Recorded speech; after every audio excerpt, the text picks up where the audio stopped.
आज हम पढ़ेंगे संविधान, कॉन्स्टिट्यूशन। संविधान होता क्या है? किसी भी देश की जनता द्वारा प्रत्यक्ष या अप्रत्यक्ष रूप से निर्मित लिखित अलिखित कानूनों का ऐसा संग्रह जिससे किसी भी देश की शासन व्यवस्था को चलाया जा सकता है, संचालित किया जा सकता है, संविधान कहलाता है। भारत में संविधान सभा का गठन अप्रत्यक्ष तरीके से किया गया है, इसलिए भारत की संविधान सभा प्रतिनिध्यात्मक संविधान सभा नहीं है। प्रतिनिध्यात्मक संविधान सभा वो होती है जहाँ पर जनता का सीधा प्रतिनिधित्व होता है। इसे सब प्रतिनिध्यात्मक संविधान सभा नहीं कहते क्योंकि यहाँ पे जनता का सीधा प्रतिनिधित्व नहीं है। यहाँ पर जनता अप्रत्यक्ष तरीके से वोट देकर सरकार को चुनती है और सरकार फिर हम पर शासन करती है, देश को संचालित करती है। यही संविधान होता है। संविधान सभा का गठन कब हुआ था और इसके लिए क्या प्रयास किए गए थे? तो भारतीय प्रयास जो किए गए थे उन पर एक नज़र डालते हैं। सबसे पहले बाल गंगाधर तिलक ने गृह स्वराज विधेयक के माध्यम से 1895 में अनौपचारिक तरीके से संविधान सभा के गठन की मांग की थी। 1895 में बाल गंगाधर तिलक ने किस विधेयक के माध्यम से? गृह स्वराज विधेयक के माध्यम से और अनौपचारिक तरीके से संविधान सभा के गठन की मांग की थी। उसके बाद 1916 में होम रूल लीग आंदोलन यानी घरेलू शासन संचालन की मांग अंग्रेजों ने की थी। 1922 में महात्मा गांधी ने भी यंग इंडिया पत्रिका के माध्यम से कहा कि भारतीयों का संविधान उनकी इच्छा के अनुसार निर्मित होना चाहिए। कौन सी पत्रिका के माध्यम से महात्मा गांधी ने बोला? यंग इंडिया पत्रिका के माध्यम से 1922 में। 1924 में स्वराज दल के द्वारा संविधान सभा के गठन की मांग की गई। किसी भी राजनीतिक दल के द्वारा की गई ये पहली मांग थी। इससे पहले किसी राजनीतिक दल ने संविधान सभा के गठन की मांग नहीं की थी। तो स्वराज दल की स्थापना 1 जनवरी 1923 को पंडित मोतीलाल नेहरू व CR दास के द्वारा की गई है। 1924 में पंडित मोतीलाल नेहरू ने भारत में संविधान सभा के गठन की मांग की।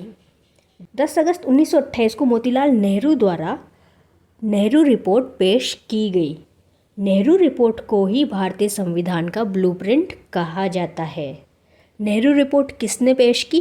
पंडित मोतीलाल नेहरू ने। कब पेश की? 10 अगस्त 1928 को। और इसे ही भारतीय संविधान का ब्लूप्रिंट कहा जाता है। 1934 में MN राय, मानवेंद्र नाथ राय के द्वारा पहली बार औपचारिक तरीके से संविधान सभा के गठन की मांग की।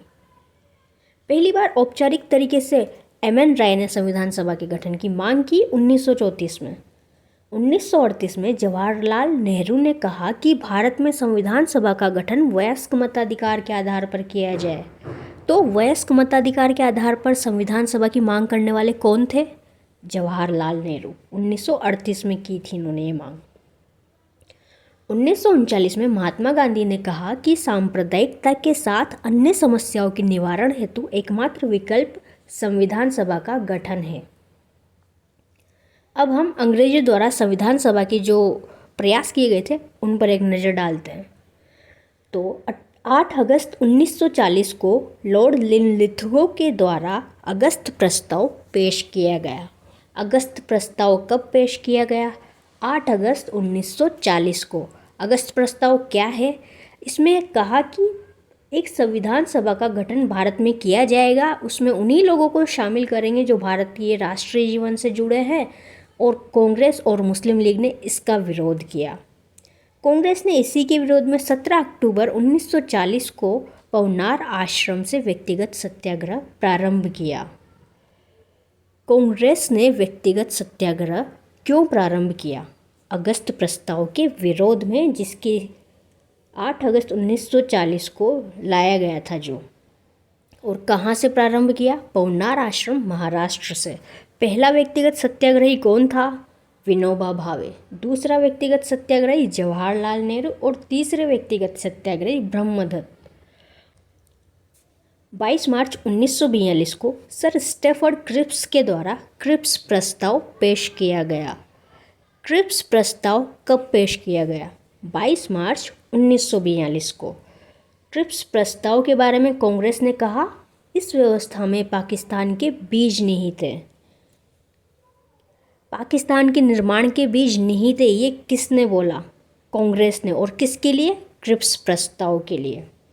गांधी जी ने इसे पोस्ट डेटेड चेक बताया और नेहरू जी ने इसे टूटते हुए बैंक का उत्तर दिनांकित चेक बताया। शिमला सम्मेलन। शिमला सम्मेलन में 3 दल के सदस्य थे। पहला भारतीय राष्ट्रीय कांग्रेस, दूसरा मुस्लिम लीग, तीसरा ब्रिटिश सदस्य। 5 मई 1946 में मुस्लिम लीग की अलग पाकिस्तान की मांग को न तो भारतीय राष्ट्रीय कांग्रेस ने स्वीकार किया और न ही सम्मेलन के ब्रिटिश सदस्यों ने स्वीकार किया। जून 1945 में वायसराय वेवेल के द्वारा वेवेल प्रस्ताव पेश किया। वेवेल प्रस्ताव कब पेश किया? जून 1945 में। और कहा कि द्वितीय विश्व युद्ध की समाप्ति के बाद भारत में एक संविधान सभा का गठन किया जाएगा जिसमें उन्हीं भारतीयों को शामिल किया जाएगा जिन्होंने द्वितीय विश्व युद्ध में ब्रिटेन की सहायता की है। कांग्रेस और मुस्लिम लीग ने इसका भी विरोध किया। महात्मा गांधी, मोहम्मद अली जिन्ना, तेज बहादुर सप्रू व जयनारायण प्रकाश जैसे प्रसिद्ध व्यक्ति संविधान सभा के सदस्य नहीं थे। चलो अब कैबिनेट मिशन आता है। विश्व में द्वितीय विश्व युद्ध की समाप्ति के बाद ब्रिटेन में चुनाव करवाए गए। चुनाव में सत्ता का परिवर्तन हो जाता है और ब्रिटेन का प्रधानमंत्री बनता है क्लीमेंट एटली, लेबर पार्टी से। एटली ने भारत में संविधान सभा के गठन हेतु कैबिनेट मिशन को भारत भेजा। यह कैबिनेट मिशन भारत में 24 मार्च 1946 को आ जाता है। कैबिनेट मिशन त्रिसदस्यीय था। कैबिनेट मिशन के अध्यक्ष थे सर पैथिक लॉरेंस, ये भारत सचिव भी थे। दूसरे सदस्य थे सर स्टेफर्ड क्रिप्स, ये व्यापार मंत्री थे। और तीसरे सदस्य थे एवी अलेक्जेंडर, ये नौसेना मंत्री थे। तो 3 सदस्य कैबिनेट मिशन के कौन थे? Sir Pethick Lawrence, sir Stafford Cripps, तीसरे एवी अलेक्जेंडर। कैबिनेट मिशन ने अपनी सिफारिशें 16 मई 1946 को रखी। इन्होंने अपनी सिफारिशों में कहा कि भारत में एक संविधान सभा का गठन किया जाएगा जिसमें कुल 389 सदस्य होंगे। कितने सदस्य होंगे? 389, जो इस प्रकार होंगे: 292 सदस्य प्रांतों से, 93 रियासतों से और 4 चीफ कमिश्नरी से। प्रांतों से कितने? 292, रियासतों से 93 और चीफ कमिश्नरी से 4 चीफ कमिश्नरी कौन कौन सी थी? अजमेर, मेरवाड़ा, कुर्ग, बलूचिस्तान और दिल्ली। कैबिनेट मिशन ने कहा कि 10 लाख की जनसंख्या पर किसी एक प्रतिनिधि को संविधान सभा में शामिल किया जाएगा। जुलाई 1946 में संविधान सभा के चुनाव करवाए गए। संविधान सभा के चुनाव कब हुए? जुलाई 1946 में। चुनाव प्रांतीय विधानसभाओं या विधानमंडलों के द्वारा आनुपातिक प्रतिनिधित्व विधि से अप्रत्यक्ष रूप से करवाए गए। चुनाव कौन सी विधि से करवाए गए? आनुपातिक प्रतिनिधित्व विधि से अप्रत्यक्ष रूप से। रियासतों ने चुनाव का बहिष्कार किया। 296 सीटों पर चुनाव हुए। चुनाव परिणाम इस प्रकार रहा: 296 सीटों में से 208 सीटें मिली कांग्रेस को और 73 सीटें मिली मुस्लिम लीग को। तो मुस्लिम लीग को तो नाराज होना ही था। 12 अगस्त 1946 को वायसराय ने जवाहरलाल नेहरू को अंतरिम सरकार बनाने के लिए आमंत्रित किया और इसी के विरोध में और चुनावी परिणाम के विरोध में मुस्लिम लीग ने प्रत्यक्ष कार्यवाही दिवस 16 अगस्त 1946 को मनाया। प्रत्यक्ष कार्यवाही दिवस यानी भारत में सांप्रदायिक दंगे पूरे भारत में फैला दिए। और कब मनाया? 16 अगस्त 1946 को। मौलाना अबुल कलाम आज़ाद ने 16 अगस्त को भारतीय इतिहास का काला दिवस बताया।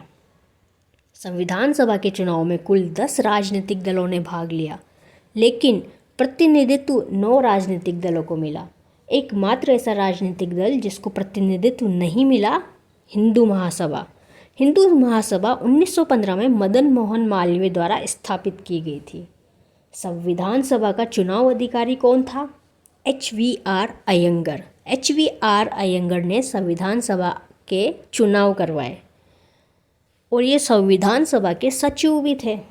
संविधान सभा के चुनाव में मतदाताओं की 3 श्रेणियां थी। पहली सामान्य, इसमें हिंदू थे, और दूसरी मुसलमान और तीसरी सिख। संविधान सभा के चुनाव में डॉक्टर अंबेडकर का निर्वाचन क्षेत्र बंगाल था, लेकिन भारत के विभाजन के बाद जब संविधान सभा का पुनर्गठन किया गया तब निर्वाचन क्षेत्र बम्बई था, अदरवाइज बंगाली था। संविधान सभा में सर्वाधिक प्रतिनिधि संयुक्त प्रांत से थे, न्यूनतम प्रतिनिधि असम से थे। संविधान सभा में कुल महिलाओं की संख्या 15 थी। राजस्थान से एक भी महिला नहीं थी। संविधान सभा में एकमात्र मुस्लिम महिला बेगम अय्याज रसूल थी। संविधान सभा में ऐसी महिला भी थी जिसने रियासतों का प्रतिनिधित्व किया, वो केरल से थी और उनका नाम था एनी मसेकर। तो संविधान सभा में सर्वाधिक प्रतिनिधि कहाँ से थे? संयुक्त प्रांत से। और न्यूनतम प्रतिनिधि कहाँ से थे? असम से। संविधान सभा में महिलाओं की संख्या कितनी थी? 15। एकमात्र मुस्लिम महिला कौन थी? बेगम अय्याज रसूल। ऐसी महिला जिसने रियासतों का प्रतिनिधित्व किया, केरल की एनी मसेकर। संविधान सभा में राजस्थान से 11 + 1 12 प्रतिनिधि थे। 11 मनोनीत थे, एक निर्वाचित अजमेर मेरवाड़ा से मुकुट बिहारी लाल भार्गव थे। संविधान सभा में वकीलों की संख्या कितनी थी? 12। संविधान सभा में कुल 12 वकील थे। संविधान सभा में अनुसूचित जनजाति और जाति के कितने सदस्य थे? तो एसटी के 33 थे और एससी के 26 थे। पारसी समुदाय का प्रतिनिधित्व पीएच मोदी ने किया और आंग्ल भारतीयों का प्रतिनिधित्व फ्रैंक एंथोनी ने किया। राजस्थान से कितने सदस्य थे? 12। और वकीलों की संख्या कितनी थी? 12। अनुसूचित जाति और जनजाति के कितने थे? एसटी के 33, एससी के 26। पारसी समुदाय का प्रतिनिधित्व किसने किया? पीएच मोदी ने। आंग्ल भारतीयों का प्रतिनिधित्व किसने किया? फ्रैंक एंथोनी ने। संविधान सभा को किसने क्या कहा, इसके बारे में जानते हैं। संविधान सभा को वकीलों का स्वर्ग किसने कहा? आइवर जेनिक्स ने। आइवर जेनिक्स ने कहा कि संविधान सभा वकीलों का स्वर्ग है। संविधान सभा को हिंदुओं की संस्था लॉर्ड विस्काउंट ने बोला। हिंदुओं की संस्था संविधान सभा को किसने बताया?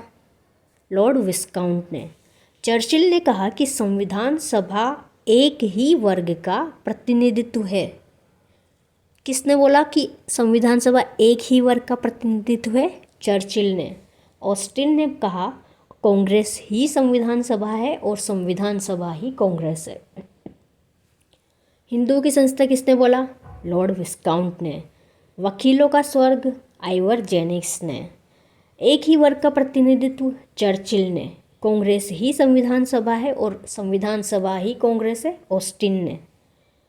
3 जून 1947 को माउंटबेटन योजना या जून योजना की सिफारिश पर भारत का विभाजन किया गया। कब किया गया? 3 जून 1947 को। किस योजना के तहत? जून योजना या माउंटबेटन योजना के तहत। और पूर्वी बंगाल, पश्चिमी बंगाल, सिंध, उत्तर पश्चिम सीमांत प्रदेश और असम का सिलहट जिला पाकिस्तान को दे दिया। इसी योजना की सिफारिश पर भारत में संविधान सभा का पुनर्गठन किया गया। इसने 324 सदस्यों का सुझाव दिया, लेकिन अक्टूबर 1947 तक सदस्यों की संख्या घटकर 299 हो गई। संविधान का निर्माण पूर्ण न होने तक भारत शासन अधिनियम 1935 से चलाना तय किया गया। संविधान का निर्माण करने के लिए सबसे पहले प्रथम अधिवेशन का आयोजन 9 दिसंबर 1946 से 23 दिसंबर 1946 तक किया गया। संविधान सभा की प्रथम बैठक का आयोजन 9 दिसंबर 1946 को दिल्ली में स्थित संसद भवन के केंद्रीय कक्ष में आयोजित की गई। इस प्रथम बैठक में 207 सदस्यों ने भाग लिया। प्रथम सत्र व अधिवेशन में 211 सदस्यों ने भाग लिया, जबकि प्रथम बैठक में 207। इस प्रथम बैठक का मुस्लिम लीग व हैदराबाद रियासत ने बहिष्कार किया। लीग के बहिष्कार के कारण चर्चिल ने संविधान सभा को बिना दुल्हन ही शादी के समान बताया। 9 दिसंबर को संविधान सभा में सबसे अनुभवी व वरिष्ठ व्यक्ति सच्चिदानंद सिन्हा को अस्थायी अध्यक्ष बनाया और फ्रैंक एंथोनी को अस्थायी उपाध्यक्ष बनाया। संविधान सभा के प्रथम अस्थायी अध्यक्ष सच्चिदानंद सिन्हा और अस्थायी उपाध्यक्ष फ्रैंक एंथोनी थे। प्रथम बैठक का आयोजन 9 दिसंबर 1946 को किया गया था। प्रथम सत्र या अधिवेशन का आयोजन भी 9 दिसंबर 1946 से 23 दिसंबर 1946 तक किया गया। दूसरी बैठक का आयोजन 10 दिसंबर 1946 को किया गया। इस दिन संविधान सभा के स्थायी अध्यक्ष का चुनाव करवाने हेतु नियमों का निर्माण किया और डॉक्टर राजेंद्र प्रसाद के नेतृत्व में नियम समिति का गठन किया गया। नियम समिति का गठन 10 दिसंबर 1946 को क्यों किया गया? स्थायी अध्यक्ष का चुनाव करवाने हेतु नियमों के निर्माण के लिए। 11 दिसंबर 1946 को संविधान सभा के सदस्यों ने सर्वसम्मति से डॉक्टर राजेंद्र प्रसाद को निर्विरोध स्थायी अध्यक्ष बनाया। संविधान सभा के स्थायी अध्यक्ष कौन थे? डॉक्टर राजेंद्र प्रसाद। संविधान सभा के स्थायी उपाध्यक्ष कौन थे? H.C. मुखर्जी और V.T. कृष्णमाचारी। संविधान सभा के संवैधानिक सलाहकार B.N. राव। संविधान का प्रारूप भी B.N. राव ने ही तैयार किया था। संविधान सभा के स्थायी अध्यक्ष डॉक्टर राजेंद्र प्रसाद, संविधान सभा के उपाध्यक्ष H.C. मुखर्जी और V.T. कृष्णमाचारी। संविधान सभा के संवैधानिक सलाहकार B.N. राव।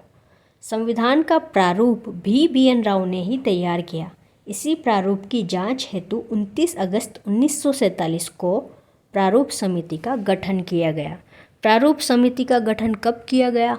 29 अगस्त 1947 को, जिसमें कि एक अध्यक्ष व 6 सदस्य थे। प्रारूप समिति में कितने अध्यक्ष थे?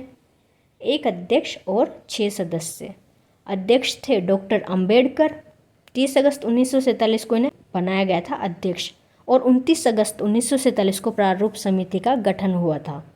प्रारूप समिति के अन्य सदस्य: पहले N. गोपाल स्वामी अयंगर, दूसरे अल्लादी कृष्णा स्वामी अय्यर, तीसरे मोहम्मद सादुल्ला, चौथे K.M. मुंशी, पांचवे B.L. मित्तर और छठे D.P. खेतान।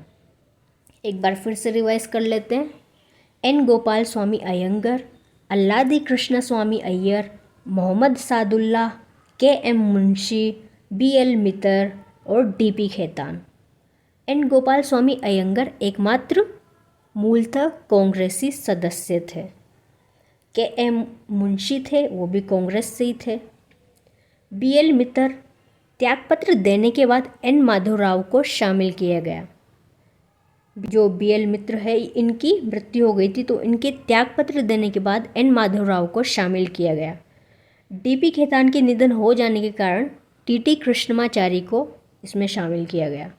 प्रारूप समिति को ड्राफ्ट कमेटी या ड्राफ्ट समिति, पांडुलेखन समिति नामों से जाना जाता है। संविधान के निर्माण के दौरान 13 दिसंबर 1946 को पंडित जवाहरलाल नेहरू के द्वारा उद्देश्य प्रस्ताव पेश किया गया।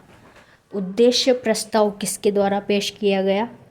पंडित जवाहरलाल नेहरू के द्वारा। कब पेश किया गया?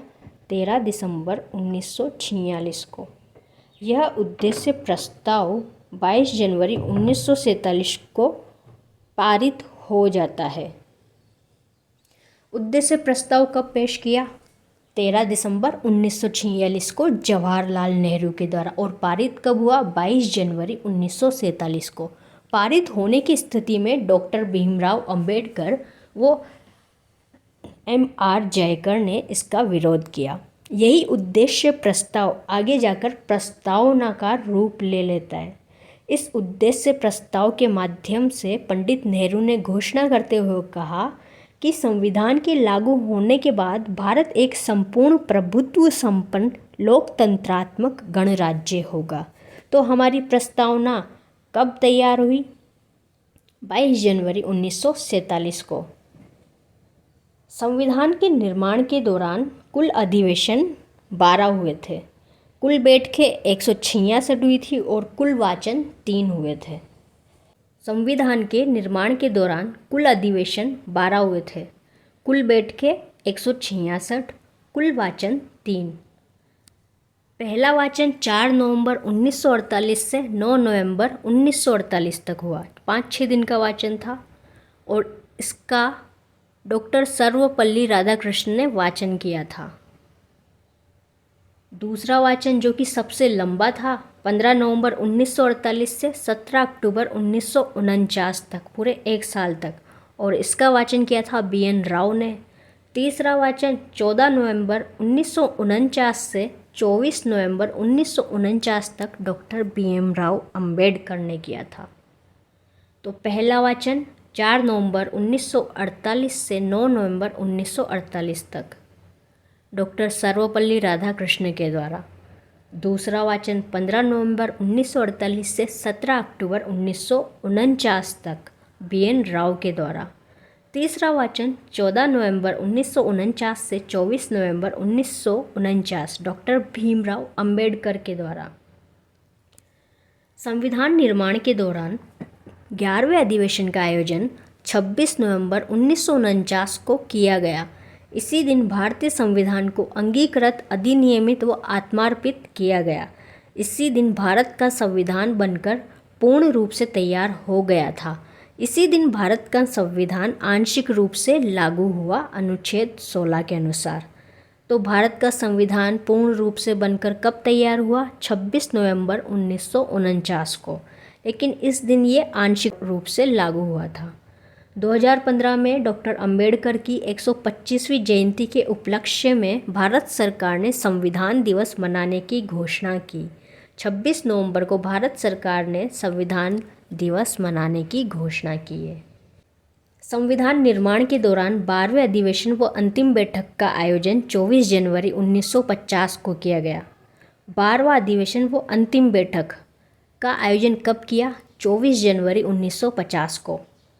संविधान निर्माण के दौरान 12वें अधिवेशन व अंतिम बैठक का आयोजन 24 जनवरी 1950 को किया गया। 12वें अधिवेशन व अंतिम बैठक का आयोजन कब किया गया? 24 जनवरी 1950 को। इस दिन संविधान सभा को भंग करके अंतरिम संसद का दर्जा दिया। अंतरिम संसद का दर्जा दिया। प्रथम संविधान संशोधन 1951 में अंतरिम संसद ने ही किया। प्रथम संविधान संशोधन किसने किया? अंतरिम संसद ने। जब संविधान सभा ने संविधान सभा के रूप में काम किया तब उसकी अध्यक्षता डॉक्टर राजेंद्र प्रसाद ने की, लेकिन जब संविधान सभा ने अंतरिम संसद के रूप में काम किया तब उसकी अध्यक्षता GV मावलकर ने की। इसी दिन डॉक्टर राजेंद्र प्रसाद को भारत का राष्ट्रपति निर्वाचित किया गया था। इस वजह से GV मावलकर ने अध्यक्षता की थी। इस दिन राष्ट्रपति का निर्वाचन अनुच्छेद 380 में वर्णित निर्वाचक मंडल के द्वारा किया गया। इस दिन संविधान पर 284 सदस्यों ने हस्ताक्षर किए। कितने सदस्यों ने हस्ताक्षर किए? 284 सदस्यों ने। और राष्ट्रपति का निर्वाचन कौन सा अनुच्छेद से हुआ? अनुच्छेद 380 में वर्णित निर्वाचक मंडल के द्वारा। 284 सदस्यों ने संविधान पर हस्ताक्षर किए। उनमें प्रथम हस्ताक्षरकर्ता पंडित जवाहरलाल नेहरू और अंतिम हस्ताक्षरकर्ता डॉक्टर राजेंद्र प्रसाद। राजस्थान के प्रथम हस्ताक्षरकर्ता बलवंत सिंह मेहता। प्रथम हस्ताक्षरकर्ता पंडित जवाहरलाल नेहरू, अंतिम हस्ताक्षरकर्ता डॉक्टर राजेंद्र प्रसाद। राजस्थान के प्रथम हस्ताक्षरकर्ता बलवंत सिंह मेहता। इसी दिन संविधान सभा ने राष्ट्रगान व राष्ट्रगीत को अपनाया। इसी दिन मतलब 24 जनवरी 1950 को। लेकिन राष्ट्रगान पहली बार 1911 के कांग्रेस के कोलकाता अधिवेशन में बिशन नारायण धर की अध्यक्षता में गाया गया था। राष्ट्रगीत पहली बार 1896 में कांग्रेस के कोलकाता अधिवेशन में गाया, जिसकी अध्यक्षता रहीमतुल्लाह सयानी ने की। तो दोनों कोलकाता अधिवेशन में गाए गए थे। बट जो राष्ट्रगान है वो 1911 में बिशन नारायण धर की अध्यक्षता में, जबकि राष्ट्रगीत 1896 में रहीमतुल्लाह सयानी की अध्यक्षता में गाया गया था। राष्ट्रीय ध्वज को संविधान सभा के द्वारा 22 जुलाई 1947 को अपनाया गया, जबकि राष्ट्रीय ध्वज था उसे 22 जुलाई 1947 को अपनाया था। इसकी लंबाई व चौड़ाई 3:2 में है, लेकिन राष्ट्रीय ध्वज का डिजाइन पिंगले वेंकैया ने, जबकि इसका निर्माण बीकाजी कामा ने किया था। डिज़ाइन किसने बनाया? पिंगले वेंकैया ने, और निर्माण बीकाजी कामा ने। भारत की राजभाषा हिंदी है। हिंदी को राजभाषा का दर्जा 14 सितंबर 1949 को दिया गया अनुच्छेद 343 के अनुसार। भारत की कोई राष्ट्रीय भाषा राष्ट्रीय धर्म नहीं है, क्योंकि भारत पंथ निरपेक्ष राष्ट्र है। हिंदी को राजभाषा का दर्जा कब दिया? 14 सितंबर 1949 को। कौन से अनुच्छेद के अनुसार? 343 के अनुसार। भारत का संविधान मूलतः हस्तलिखित है, जो कि प्रेम बिहारी नारायण रायजादा ने लिखा था। भारत का संविधान किसने लिखा? प्रेम बिहारी नारायण रायजादा। भारतीय संविधान की मूल पुस्तक पर चित्रकारी नंदलाल बोस ने की थी। भारतीय संविधान की मूल पुस्तक पर चित्रकारी किसने की? नंदलाल बोस। भारतीय संविधान का हिंदी अनुवाद घनश्याम सिंह गुप्ता पंडित सुंदरलाल ने किया था। हिंदी अनुवाद किसने किया? घनश्याम सिंह गुप्ता व पंडित सुंदरलाल ने। संविधान निर्माण में लगा समय 2 वर्ष 11 महीने 18 दिन। संविधान कितने दिनों में बन के तैयार हुआ? 2 वर्ष 11 महीने 18 दिन। लेकिन भारत की संविधान सभा 3 वर्ष 1 माह 16 दिन तक अस्तित्व में रही। कितने दिन तक अस्तित्व में रही संविधान सभा? 3 वर्ष 1 माह 16 दिन। संविधान निर्माण में लगा कुल खर्चा 63,96,729, लगभग 64 लाख रुपए। भारत का संविधान पूर्ण रूप से लागू 26 जनवरी 1950 को हुआ। इस दिन भारत एक गणतंत्रात्मक राष्ट्र बन जाता है। तो ये था संविधान का निर्माण और परिचय। इस वीडियो में इतना ही। अगले वीडियो में नेक्स्ट चैप्टर को हम पढ़ेंगे। इस चैनल की ये क्वालिटी है कि इसमें कुछ भी फालतू बकवास नहीं किया जाएगा, और ये आपकी रिवीजन के लिए काफ़ी अच्छा साबित होगा। आप इसे रात को सोते समय या किसी भी टाइम आराम से सुन सकते हैं और अपना रिवीजन कर सकते हैं। ये रिवीजन पे फोकस्ड है। Please like and subscribe my channel.